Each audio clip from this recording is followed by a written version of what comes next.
waktu saya di pariwisata itu ternyata banyak Tapi nggak boleh banget sebenarnya. banyak apartemen yang dibeli atau properti-properti yang di Bali itu bayarnya pakai kripto, bro. Iya, tapi itu Itu kan gue secara baru tahu, regulasi bro. BI nggak boleh Gak sebenarnya. boleh. Tapi mereka transaksi itu pakai kripto. Jadi Benar. kan saya ketemu tuh sama orang-orang itu. eh Ya dari satu negara gitu, ada beberapa negara sih, Beberapa negara. tapi mereka transaksinya pakai kripto gitu. Rusia mungkin. Ya, Rusia. Dan mereka cukup akrab sama orang-orang Iya, Ukraina tuh di iya, Bali itu. iya. Itu bingung juga tuh. Mereka perang tapi mereka akrab. Iya, Nah, itu udah bisa, ya udah terjadi, value-nya ada. iya. Ini properti belinya pakai apa? Pakai kripto. Gue jual artwork, dibelinya pakai kripto. Ya udahlah. Berarti Ya. kan mode of payment-nya udah Cross border selesai. payment lah. Cross border payment-nya udah jelas. Yo guys, assalamualaikum warahmatullahi wabarakatuh teman-teman semua. Apa kabar kalian? Semoga kalian baik-baik saja dan tetap mengeklik tombol petir P to the Moon. Baik teman-teman, ketemu lagi dengan gua Raka di sini, dan video kali ini gua mau bahas lagi mengenai Pi Network. Dan buat teman-teman yang baru join di channel YouTube gua, kalian bisa bantu like dan subscribe channel ini supaya gua bisa memberikan informasi mengenai Pi Network setiap harinya teman-teman. Video kali ini gua mau bahas kembali mengenai Pi Network yang akan atau sudah dijadikan sebagai pembayaran properti di Zito Realty teman-teman. Dan di sini gua ingin mendalami lebih dalam apakah kegunaan kripto untuk pembayaran itu akan berguna di masa depan seperti itu teman-teman. Dan di sini gua mencoba menggali mengenai pembayaran kripto tentang properti ya tentunya teman-teman ya. Dan di sini gua udah bertanya kepada Grok, bagaimana menurutmu koin-koin yang bisa digunakan untuk membeli properti, apakah itu akan menjadi koin yang bernilai di kemudian hari? Contoh saja seperti Pi Network. Tolong jelaskan menurut pendapat Grok atau Anda sendiri dan jangan berdasarkan postingan orang lain di media sosial. Dan di sini Grok pun menjawab seperti ini teman-teman.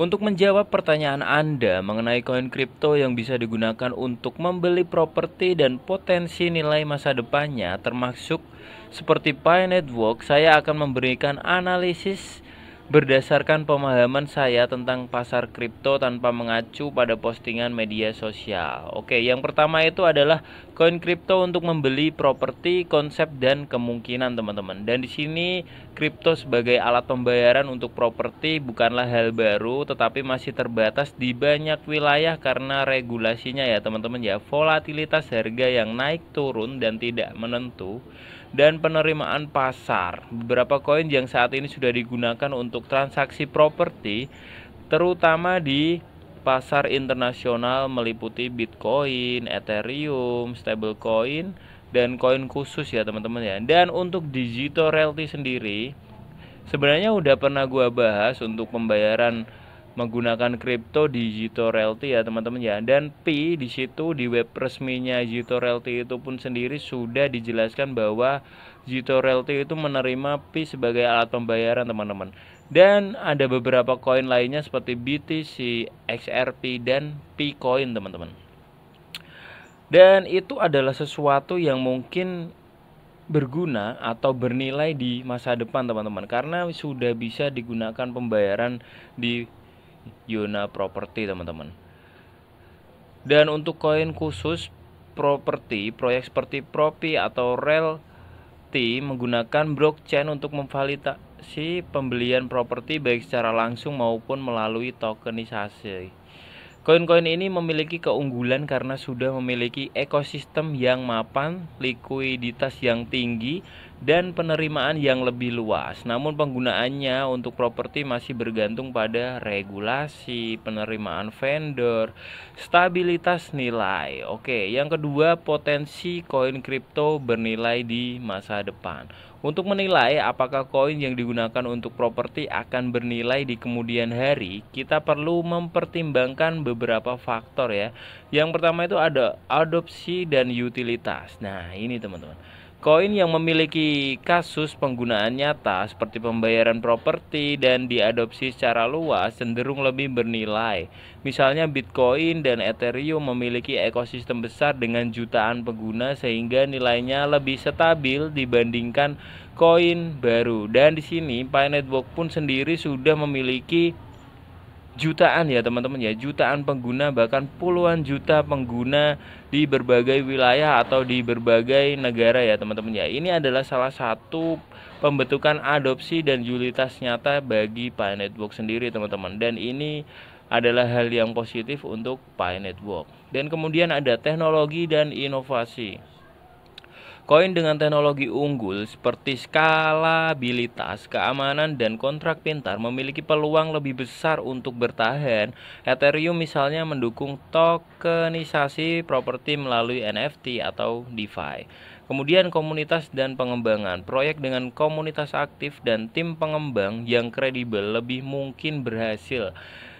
Namun banyak proyek baru gagal karena kurangnya transparansi dan utilitas jangka panjang, dan transparansi pun sudah diterapkan untuk Pi Network sendiri ya teman-teman ya. Untuk migrasi koin kemarin sudah dijelaskan dari pada Pi Network di akun X resminya ya teman-teman. Dan utilitas jangka panjang pun sudah ada di Pi Network teman-teman. Karena Pi Network sedang pengembangan project-projectnya ya.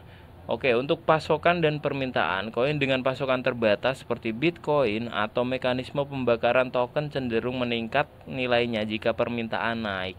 Namun jika pasokan berlebih tanpa permintaan nyata, harga bisa stagnan atau jatuh.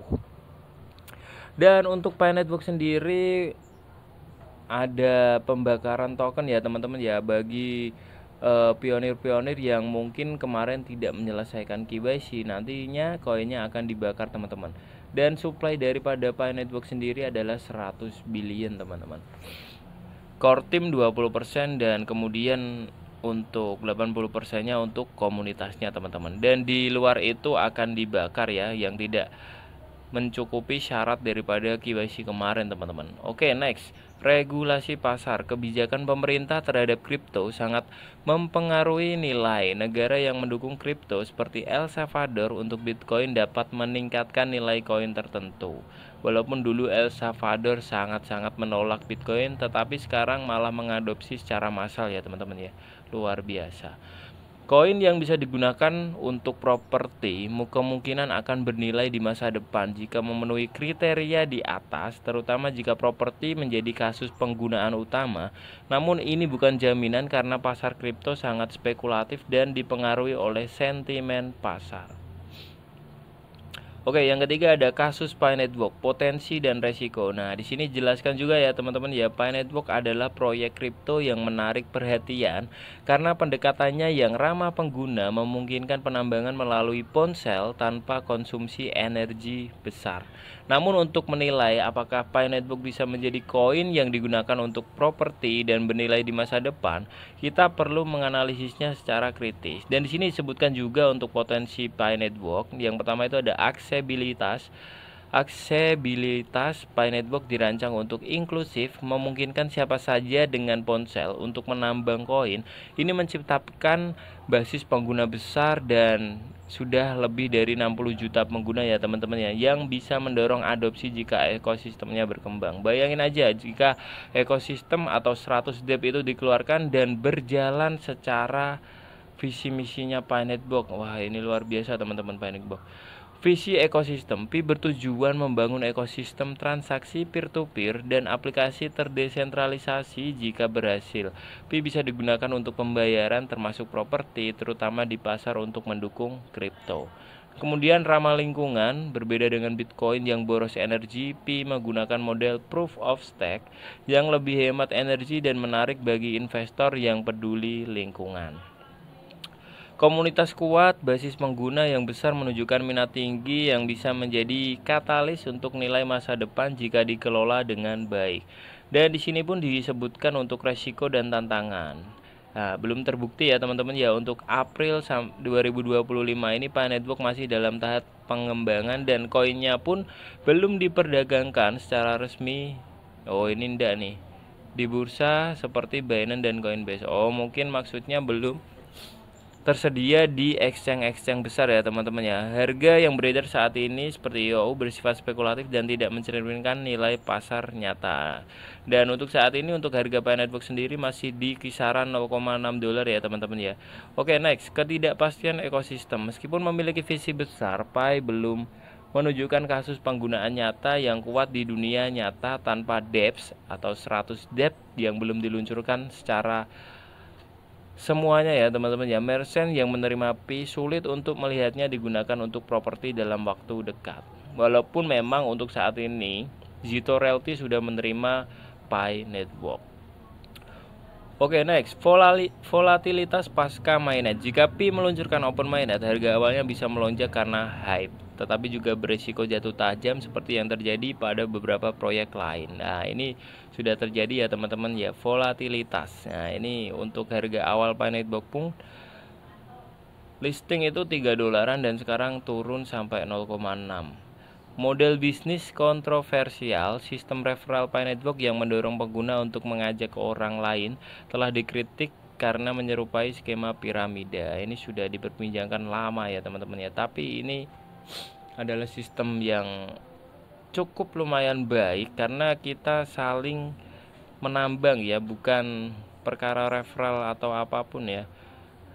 Oke, next, persaingan. Pi bersaing dengan koin mapan seperti Bitcoin, Ethereum, atau bahkan stablecoin yang sudah memiliki infrastruktur dan penerimaan lebih luas untuk transaksi properti. Nah, di sini ada pendapat mengenai project Pi Network ini memiliki potensi menarik karena pendekatannya yang inklusif dan basis pengguna yang besar. Jika tim pengembang berhasil meluncurkan mainnet yang stabil, membangun ekosistem dApps, dan mendapatkan listing di bursa besar, Pi bisa menjadi koin yang relevan untuk transaksi, mungkin termasuk properti di masa depan. Konsep tokenisasi properti melalui blockchain Pi, misalnya membagi kepemilikan properti menjadi token Pi, bisa menjadi inovasi menarik terutama di pasar berkembang. Namun masih banyak yang skeptis terhadap nilai jangka pendeknya. Tanpa utilitas nyata, listing resmi, atau adopsi merchant, sulit bersaing dengan koin seperti Bitcoin atau stablecoin untuk pembelian properti saat ini. Resikonya juga tinggi karena nilai Pi masih spekulatif dan tergantung pada keberhasilan proyek yang belum terbukti. Untuk jangka panjang, nilai Pi akan bergantung pada keberhasilan peluncuran mainnet dan adopsi ekosistem, kemudian kemampuan menarik merchant atau pengembang properti untuk menerima Pi, pengelolaan pasokan token agar tidak inflasi. Yang keempat, ada rekomendasi dan kesimpulan. Jika Anda mempertimbangkan kripto untuk pembelian properti, saya sarankan fokus pada koin yang sudah mapan seperti Bitcoin, Ethereum, atau stablecoin karena mereka memiliki likuiditas, penerimaan, dan infrastruktur yang lebih matang. Untuk proyek seperti Pi Network, potensinya ada, tetapi resikonya juga besar. Jika Anda ingin berpartisipasi dalam Pi, lakukan dengan ekspektasi rendah dan jangan menginvestasikan lebih dari yang Anda mampu atau kehilangan ya selebihnya ya. Untuk menilai apakah koin akan berhasil atau bernilai di masa depan, selalu perhatikan utilitas nyata, ekosistem dan adopsi, transparansi, regulasi. Dan ini pun sudah mencakup daripada Pi Network semua ya teman-teman ya. Dan ini sudah dikerjakan semua, utilitas nyata pun sudah, karena sudah pada melakukan peer to peer atau barter dengan Pi ya teman-teman ya. Transparansi juga sudah diterapkan, regulasi juga aman, ekosistemnya pun berjalan. Pi Network bisa menjadi pemain menarik di masa depan, tetapi saat ini lebih spekulatif dibandingkan koin mapan untuk properti. Koin dengan stabilitas dan penerimaan luas lebih realistis digunakan dalam waktu dekat teman-teman. Lakukan riset ya sebelum atau mendalam dan mempertimbangkan risiko sebelum berinvestasi. Oke, mungkin kayak gitu aja untuk informasi mengenai Pi Network di masa depan ya. Apakah akan diterima lebih banyak penggunaan seperti pembayaran properti dan lain-lainnya ya teman-teman ya. Karena memang proyek ini sedang berkembangnya ya teman-teman ya. Kita nantikan aja untuk konsensus 2025 itu adalah penyalur atau memperkenalkanlah proyek ini kepada para investor-investor besar. Semoga aja investor-investor besar pun tertarik untuk proyek Pi Network ini sendiri teman-teman. Mungkin gitu aja untuk video kali ini, semoga aja bermanfaat buat teman-teman semua yang masih menambang pi dan masih setia terhadap project ini. Dan buat teman-teman semua yang mungkin belum join atau baru join di channel YouTube gua, kalian bisa bantu untuk subscribe channel ini karena supaya gua lebih semangat untuk memberikan informasi mengenai Planetbox setiap harinya, teman-teman. Oke, mungkin gitu aja dari gua, dan gua Raka pamit undur diri terlebih dahulu, dan salam sukses buat teman-teman semua. Pasti sukses, pasti sukses. Bye bye teman-teman.